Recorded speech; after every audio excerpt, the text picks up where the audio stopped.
Hello and welcome to this edition of News Today. Without delay, let's have a look at the headlines first. Karnataka issues platform-based gig workers Social Security and Welfare Ordinance 2025. Prime Minister laid the foundation of city gas distribution project in Alipurduar and Cooch Behar, West Bengal. South Asia's largest battery energy storage system inaugurated at Delhi. Reserve Bank of India Annual Report for 2024-25 released. Central government started process of appraisal and approval of centrally sponsored schemes and central sector schemes. Indian Space Situational Assessment Report for 2024 released. In a major policy move aimed at strengthening worker protections, the Karnataka government has issued the Platform-Based Gig Workers Social Security and Welfare Ordinance 2025. This ordinance seeks to address the long-standing gaps in protections for gig workers, a category defined under the Code on Social Security 2020 as individuals engaged in work arrangements outside of the traditional employer-employee relationship. Gig workers in India fall broadly into two categories: platform-based workers, such as those working for companies like Zomato, and non-platform-based workers. According to Niti Aayog, their numbers stood at 7.7 million in 2020-21 and are projected to rise significantly to 23.5 million by 2029-30. Key features of the ordinance include the creation of a state-level welfare board. In addition, aggregated platforms such as Zomato, Ola, Swiggy, Amazon, and others will be mandated to contribute a welfare fee ranging from 1 to 5% of each transaction involving a gig worker. This welfare fee will be deposited into a designated welfare fund, which will also be supported by worker contributions and government grants. The ordinance also introduces several worker-friendly provisions. These include safeguards against unfair dismissals, a unique ID valid across multiple platforms, and enhanced transparency in automated monitoring and decision-making systems used by digital platforms. Despite these reforms, gig workers continue to face several persistent challenges. These include lack of comprehensive social protection, vulnerability to algorithmic management, and the inherently uncertain nature of their jobs. Meanwhile, other Indian states have also taken steps toward gig worker welfare. Rajasthan has enacted the Rajasthan Platform-Based Gig Workers Registration and Welfare Act 2023. Similarly, Jharkhand released a draft bill in 2024 focused on platform-based gig workers. At the national level, the launch of the eShram portal in 2021 was aimed at creating a database of unorganized workers, including gig workers, to streamline access to social security benefits. In a significant step towards promoting a gas-based economy, the Prime Minister recently laid the foundation of the City Gas Distribution or CGD project in Alipurduar and Cooch Behar, West Bengal. This initiative aims to reduce environmental pollution, provide cost-effective fuel alternatives, and ensure holistic economic development in the region. Moreover, the project aligns with the national vision of One Nation, One Gas Grid, while also contributing toward India's goal of increasing the share of natural gas in its primary energy basket to 15% by 2030. The CGD network itself is an interconnected underground system of pipelines designed to supply piped natural gas or PNG and compressed natural gas or CNG through PNG connections, CNG stations, and pipeline infrastructure. While CNG serves primarily as an auto fuel, PNG caters to domestic, commercial, and industrial users. Natural gas, a fossil fuel energy source, is an odorless, gaseous mixture of hydrocarbons, predominantly methane or CH4. The Petroleum and Natural Gas Regulatory Board or PNGRB plays a pivotal role in this framework, as it authorizes entities to develop CGD networks in specific geographical areas or GAs. Constituted under the PNGRB Act 2006, the board is tasked with safeguarding the interest of stakeholders in petroleum, petroleum products, and natural gas activities. In terms of achievements, the CGD network has seen exponential growth. PNGRB has authorized its development in 307 GAs across the country, a leap from just 66 districts in 2014 to over 550 districts today, following the conclusion of the 12th and 12A CGD bidding rounds. However, the sector continues to face several challenges. Nearly 50% of a project's cost is attributed to pipeline infrastructure alone, creating financial burdens. Consumption also remains concentrated in a few states, such as Delhi, Gujarat, and Maharashtra. Additionally, monopolistic tendencies arise as CGD licensees are granted exclusive rights within specific geographic areas, limiting market competition. To address these issues and accelerate network expansion, several measures have been initiated. These include the Urja Ganga project, which extends pipelines to eastern states, allocation of domestic natural gas to the CGD sector, the grant of public utility status to CGD projects, and the issuance of guidelines for PNG usage in residential areas of defense and public sector undertakings. Together, these efforts are set to transform India's energy landscape, making clean energy more accessible and promoting sustainable development nationwide. In a major leap towards clean energy solutions, South Asia's largest battery energy storage system, or BESS, has been inaugurated in Delhi. Installed at the BRPL, that is BSES Rajdhani Power Limited substation. This 20 megawatt, 40 megawatt hour BESS isn't just the largest, but also holds the title of India's first commercially approved utility-scale energy storage system. What powers it? The system leverages advanced lithium iron phosphate, or LFP technology.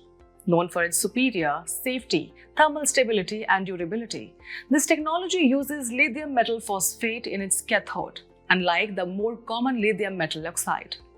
Let's now understand what exactly is a battery energy storage system, or BESS.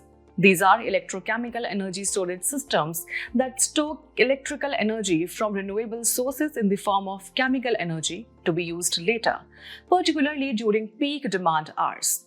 And their significance? Well, immense. According to the National Electricity Plan 2023, India will need 236 gigawatt-hour of BESS by 2031-32. These systems also play a key role in smoothing out the fluctuations in renewable energy supply. Now talking about their types, BESS systems fall into two broad categories. First, we have the traditional solid rechargeable batteries, where energy is stored in solid metal electrodes.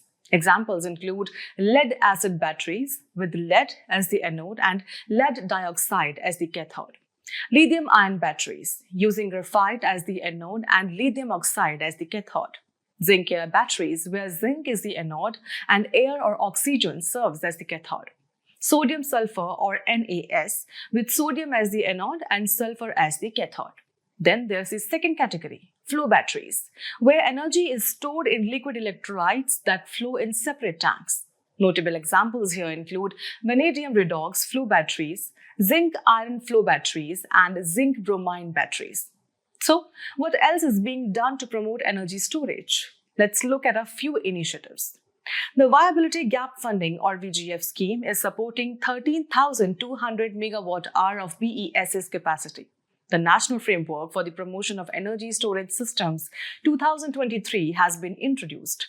And to top it off, there's a waiver of interstate transmission system charges on BESS projects commissioned up to 30th June 2025, and that waiver lasts for a solid 12 years. Moving ahead, the Reserve Bank of India has released its annual report for the fiscal year 2024-25, offering a comprehensive overview of the central bank's functioning and an in-depth analysis of the Indian economy's trajectory.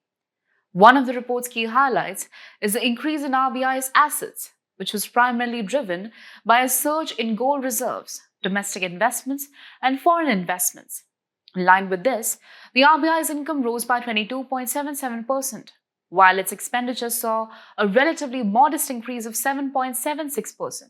Meanwhile, household financial behavior showed signs of strengthening, as net household savings increased to 5.1% of gross national disposable income in FY24. It's important to note that national disposable income is calculated by adding other current transfers from the rest of the world to the net national product at market prices, that is, gross national product minus depreciation. The report also reflects growing momentum in India's digital financial landscape, with the central bank digital currency or CBDC, commonly known as the e-rupee, seeing a significant jump to 1,016 crore rupees by the end of March 2025. Moreover, the RBI is actively exploring pilot programs for cross-border CBDC transactions and plans to expand both retail and wholesale CBDC operations. The CBDC represents a digital form of India's physical currency, officially issued by the RBI. In the external sector, India's economic resilience is further underscored by its external debt to GDP ratio, which stood at 19.1% in December 2024, the lowest among emerging market economies. Additionally, India remains on track as the fastest growing major economy, with the RBI projecting real GDP growth at 6.5% for the fiscal year 2025-26.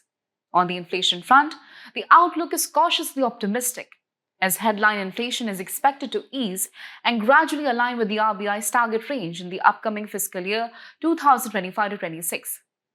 Finally, the report notes a significant structural shift in banking habits, with the currency to deposit ratio declining to 15.4% by March 2025. This trend is largely attributed to the ongoing expansion of digital transactions across the country. Overall, the RBI's annual report paints a picture of a steadily advancing economy, marked by fiscal prudence, digital transformation, and a favorable growth outlook for the coming year.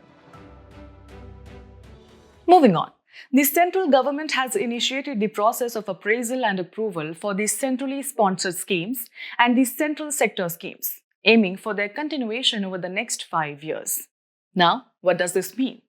Well, the new 5-year cycle will begin from 1st April 2026 and is aligned with the 16th Finance Commission cycle. There are 54 centrally sponsored schemes and 260 central sector schemes that have their terminal date of approval till 31st March 2026, and these are likely to be submitted for reappraisal. So, how does this appraisal and approval process work? This entire process was mandated by the 2016 Union Budget. As per the mandate, every scheme must have a sunset clause and must undergo an outcome-based review before it can be continued further. Let's understand who's involved in this evaluation. For centrally sponsored schemes, the evaluation is carried out by the Development Monitoring Evaluation Organization or DMEO under Niti Aayog. On the other hand, for central sector schemes, third-party agencies selected by the concerned ministries are responsible for the evaluation. Now, you may wonder, why is this process important? Here's why. It helps eliminate redundant or suboptimal interventions, merge similar schemes, close those that have outlived their utility, and ensures optimal use of scarce public resources. Let's now take a quick look at what these schemes actually are. Centrally sponsored schemes are those that are jointly funded by the central and state governments. These schemes are implemented through the state governments and typically fall under the state and concurrent lists. They are further categorized into core of the core schemes, and optional schemes. On the other hand, central sector schemes are funded entirely, that is 100% by the union government. These are directly implemented by the central ministries, departments, or their agencies. Generally, these schemes pertain to sectors under the union list. Moving on, India's space presence is expanding, and the latest Indian Space Situational Assessment Report or ISSAR for 2024 gives us a detailed look into how. Compiled annually by the ISRO System for Safe and Sustainable Space Operations Management or IS4OM, this report falls under ISRO's broader space situational awareness or SSA activities. SSA includes understanding the space environment, assessing threats, and implementing mitigation measures. So, what are the key highlights for India? In 2024, India launched a total of 136 spacecrafts. Among operational satellites owned by the government, 22 are in low Earth orbit and 31 in geosynchronous Earth orbit. Now, let's talk about India's presence in deep space. The Chandrayaan-2 orbiter and Aditya L1 are both active missions, with Aditya L1 positioned at the Sun-Earth Lagrange point. In terms of safety maneuvers, ISRO carried out 10 collision avoidance maneuvers this year. Moving forward, 9 Indian satellites, including CATOSAT-2, re-entered Earth's atmosphere in 2024. Also, SCATSAT-1 was officially deorbited along with INS-2B and EOS-7 as part of their post-mission operations. Adding to India's innovation record, the PSLV Orbital Experimental Module, or POEM, conducted 2 technology demonstration missions, POEM-3 and POEM-4. Their upper stages were successfully deorbited to a 350-kilometer altitude. Now, let's shift to India's leadership on the global space stage. India currently chairs the United Nations Working Group on the Long-Term Sustainability of Outer Space Activities. And for 2023-24, ISRO also chaired the Interagency Debris Coordination Committee, or IADC. It hosted the 42nd Annual IADC Meet, where it contributed to the revision of space debris mitigation guidelines. Importantly, the declaration of a debris-free space mission by 2030, to be followed by all Indian space actors, both governmental and non-governmental, was also announced. And now, let's take a look at the global scenario. The year 2024 saw 254 successful space launches globally, placing a total of 2,963 objects into space. However, there were also 3 major on-orbit breakup events. The most significant was the fragmentation of the Long March rocket stage, CZ-6A, which alone added around 650 catalogued objects to space debris. So, ISSAR 2024 not only captures India's space achievements, but also reflects the global challenges ahead in maintaining a safe and sustainable space environment. In today's Place in News, we will talk about Panama with its capital at Panama City. Recently, Panama backed India for a permanent seat in the United Nations Security Council. Now moving on to some political and geographical features of the nation. Panama is located in Central America on the Isthmus of Panama, the narrow bridge of land that connects North and South America. In terms of territorial boundaries, it shares borders with Costa Rica to the west and Colombia to the east. As for its maritime boundaries, Panama is bordered by the Caribbean Sea to the north and the Pacific Ocean to the south. Geographically speaking, the Panama Canal is one of its most strategic landmarks. It is a man-made waterway that connects the Atlantic and Pacific Oceans, making it one of the world's most strategic canals, alongside the Suez Canal. As we conclude today's main news, let's have a look at some quick updates. Recently, Prime Minister chaired the Pragati meeting to review various projects. The aim is addressing common man's grievances, simultaneously monitoring and reviewing important programs and projects of the Government of India, as well as projects flagged by state governments. 17th edition of India-Mongolia Joint Military Exercise Nomadic Elephant is to be conducted in Ulaanbaatar, Mongolia. It's conducted annually and alternatively in India and Mongolia. Last edition in 2024 was conducted at Umroi, Meghalaya. Recently, the Central Bureau of Investigation arrested alleged members of a transnational cybercrime syndicate under Operation Chakra 5. Operation Chakra 5 aims to curb transnational organized cybercrime or digital arrest. Other measures to curb cybercrime include Indian Cybercrime Coordination Center or I4C, Cyber Surakshat Bharat, etc. Union Minister of Agriculture and Farmers Welfare launched the Viksit Krishi Sankalp Abhiyan at the ICAR Central Institute of Freshwater Aquaculture, Bhubaneswar, Odisha. He also released a novel fish vaccine, CIFA Argu Vax 1, developed by ICAR CIFA, targeting parasitic infections in fish. China launched Tianwen-2 probe to return samples from an asteroid near Mars. Earlier, Tianwen-1 probe, consisting of an orbiter, a lander, and a rover, landed on Mars' surface in 2021. Tianwen-3, scheduled for launch around 2028, aims to collect and bring samples back to Earth from Mars. Centre notifies 34 biostimulants to spur manufacturing. Biostimulants are natural or biologically derived substances that enhance plant or crops' growth, nutrient absorption, and stress tolerance. They are registered under Fertilizer Control Order 1985. Diu became the first district in India to meet the entire power demand with solar energy with the implementation of PM Surya Ghar Muft Bijli Yojana, which is a central sector scheme under the Ministry of New and Renewable Energy. The Central Institute of Classical Tamil has commissioned translation of Tirukkural into 4 medium and minor Dravidian languages, that is Kuruk, Gondi, Malto and Brahui. Tirukkural was written by Tiruvalluvar between 2nd century BCE and 5th century CE.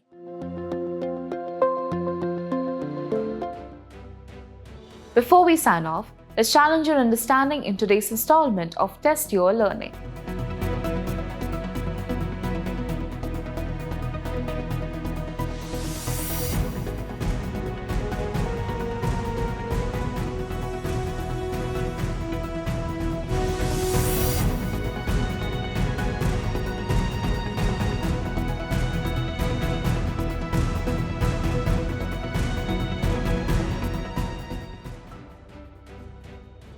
Thank you for joining us. We hope you found this episode of News Today engaging.